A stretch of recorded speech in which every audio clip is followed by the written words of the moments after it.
Ugly noise and beautiful lives. Ugly noise and beautiful lives. Tell you where to start, tear away from the heart. Tell you where to start. Welcome, we're here with Flotsam and Jetsam, talking to metalrules.com. Welcome, everybody. Yo, thank you. What's up? All right. So, again, we're going to ask the most obvious, predictable question. Tell us about your first impressions of the cruise. Oh, I'm coming back next year whether we're playing or not. I'm coming back every year. Yeah. This is awesome. Pretty amazing bands. We've seen a lot of great talent on the trip. Yeah. Definitely a step above. It's really cool. Excellent. I was sitting on the beach yesterday looking out at the boat, and it was just too surreal, you know. I was sitting there and I was like thinking, wow, I'm on a cruise. I've never been in the Bahamas. I'm playing metal.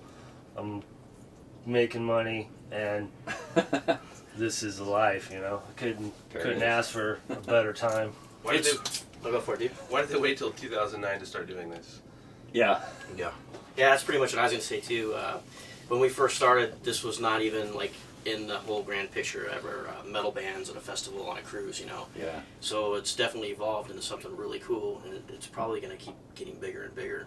So, You know, I kind of almost forgot, in case some of our people who look at the website don't know who you guys are. Maybe we'll introduce ourselves once around the room, just in case.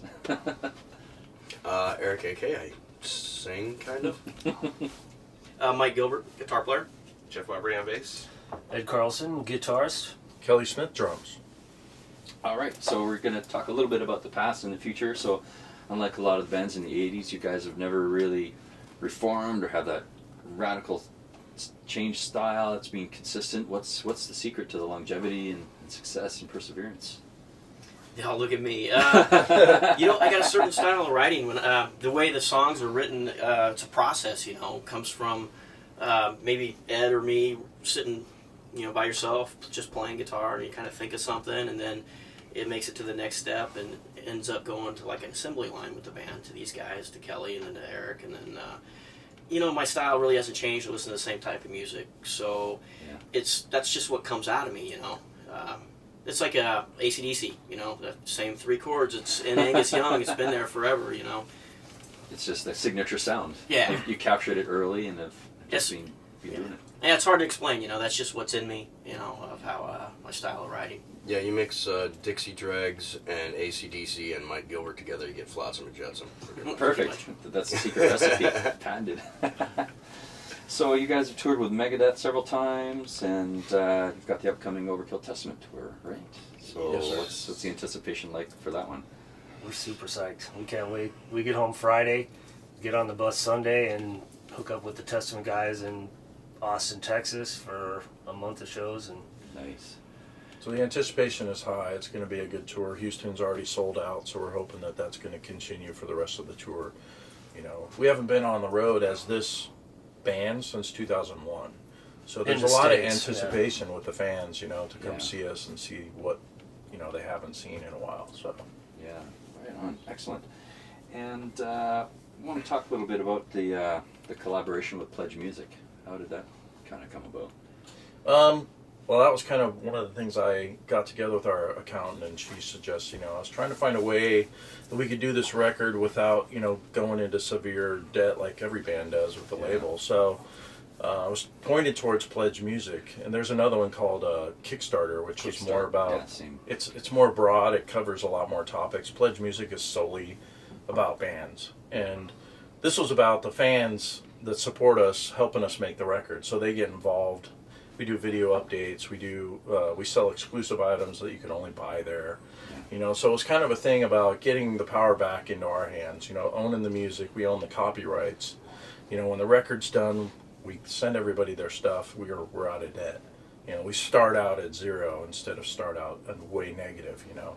Yeah, in debt to the big label and the machine. Yeah, which You've you been down that road never, before. you never seem to pay back regardless of how long or how many you've sold, or for some reason it just never gets paid back. There's some accountant somewhere who says, "Oh, you still owe us blah blah blah." It's coming off your residuals Yeah. or whatever. Well, yeah, the music business changed quite a bit since the internet. You know, I mean, the internet's changed everything. So we're trying to find a way to get a stream coming in that's different, and then we have control of how that works.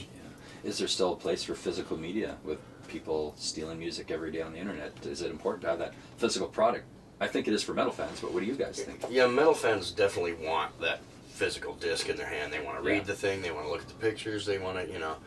I know we both bought our copy, even though I got sent a free one. I bought it at the gig the other night. 'Cause it's Oh, like, alright, I want it, man. I want to support the band. The rest of the world is pretty much to download it, you know, no matter what kind of music it is. And the metal fans seem to be, not only do I want that disc, but I want the vinyl, you know, I want the shirts, I want the posters, I want it all. Mm-hmm. And the rest of the world is really, the rest of the music industry is really not that way. They're let me hit a couple buttons and get it on my iPod and be done with it. Yeah, I always use the old thing, you know, guys our age remember, it's like if I wanted to steal music when I was a kid, I had to go to the record store and put up my shirt, right? Oh. Just push a Shoplifted. button. Yeah. I think there's a place for both in the world because you've got fans that don't ever come out that want to download stuff, but then there's so many that want to come out and go to the shows, and those are the people that want to own a CD and they want to buy a shirt and get the best of both. I guess there's no harm if some kid wants to check it out online, YouTube or whatever, and then maybe they'll be a fan and go buy the shirt. We had Yeah. a couple confirmations when me and Mike were looking at options for us to do, and it's always been for metal, it's like 80-20, 80-30%, like 80% to 70% want the hard copy. Yeah. And that we've got that confirmed by a couple different sources, you know, the people that actually sell the record, like a record company or Yeah. publicists, you know, that was their numbers that they gave us. So metal has a certain number that they always want the physical. Yeah, I mean, it's a band that, you know, maybe in the 80s would sell 40,000 copies, would be punted off a major label for being a shitty seller, but now 40,000 copies, you've got a top 10 Billboard hit, right? And if you can maintain that same fan base, the same 20,000, 3,000 guys, 20 years later, it's like, yeah, you guys are like best-selling artists. Oh. Yeah. I see that a lot of metal bands, now on the Billboard chart, you know, on Heat Seekers, first time ever, and this is their 10th album. Right? Yeah, that's weird. Anyway, so I don't want to go too much into that.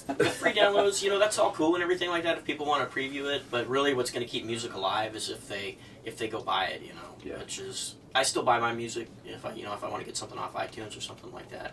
That's really what the fans need to do to keep it going, you know. I don't mind people listening to the record at all. I think that's fine, but you know, Believe in the music, support the music. support the music, yeah. Yeah. I asked this question to a lot of bands, sort of a segue. Do you ever get tired about talking about the past, you know, ex-members and the old days? Do you ever think, what about our new record and our new fans? It's get frustrating answering those same We've questions. kind of made it a point to, you know, we have a new record out and we're kind of starting fresh again after the years, and I think it's a new sound for us. Every record that we've done has been a new sound for us. So we tend, you know, we'll answer some questions about some past stuff, definitely, but we want to push Ugly Noise. You know, that's what's coming out right now, and that's just, we think it's our best record yet, so Yeah. we want to go forward, you know, but we don't mind answering some questions about some past stuff. Which So. kind of segues into a question about Jason Newsted, of course. Was he involved a little bit in the co-writing? Or I hear, you know, he's sort of around a little bit. Yeah, this yeah, a time? little bit. You know, we're still buddies with him and everything like that, and he's got a little bit of a touch in some of the stuff. You know, basically that's two cool. songs. Yeah. But anything after that, it's strictly us. Yeah. So. And I notice you're not really saying now featuring with a big sticker. No, we don't want to That's ride good. on his coattail. Yeah, You know, he's yeah, one of the that's cool. biggest names in metal, and you know, everybody knows he's from our band. We don't need to push that. I mean, everybody already knows. So. Yeah, yeah. So about the new album, how did you guys produce it, mix it? Did you have a team come in or do it yourselves? Or Yeah, pretty much. Yeah. Mike Gilbert pretty much did most of it. I put the studio together just for this release, and just we did it out of the house, you know, my home studio. nice. It's very comfortable, and you know, with Pledge and everything like that, it just seemed the best thing to do. We could budget it, you know, we don't have to worry about a fucking $500,000 you know record budget to go in and do it, and then have someone argue with someone about how my guitar tone or about how his guitar tone's going to sound. We Yeah. want it to sound a certain way, you know, so And it will. yeah, it will, and you know, I mean, if you've heard it, I mean, it still sounds like a Flotsam record. It's came out, it's evolved exactly the way I wanted it, and I think these guys too. You know, everybody's had a equal say in what's going down on tape. Yeah, and we didn't have to worry about studio time. You got this much time paid for, you know. It's, Yeah, it's Mike's hurry up. house. Yeah, You know? hurry up and If he's put not the drum sleeping, we tracks can be over there. You know? Yeah. We had a killer guy mix it, Ralph Patlin. We did the box set for Megadeth. He did the Cold. He's done a few other big projects, and he really did a great job of bringing all the work that we did together in the mix. Nice, nice. So I'm glad to see you guys played a couple new tracks off the new album in your gigs, you know, going forward, supporting that.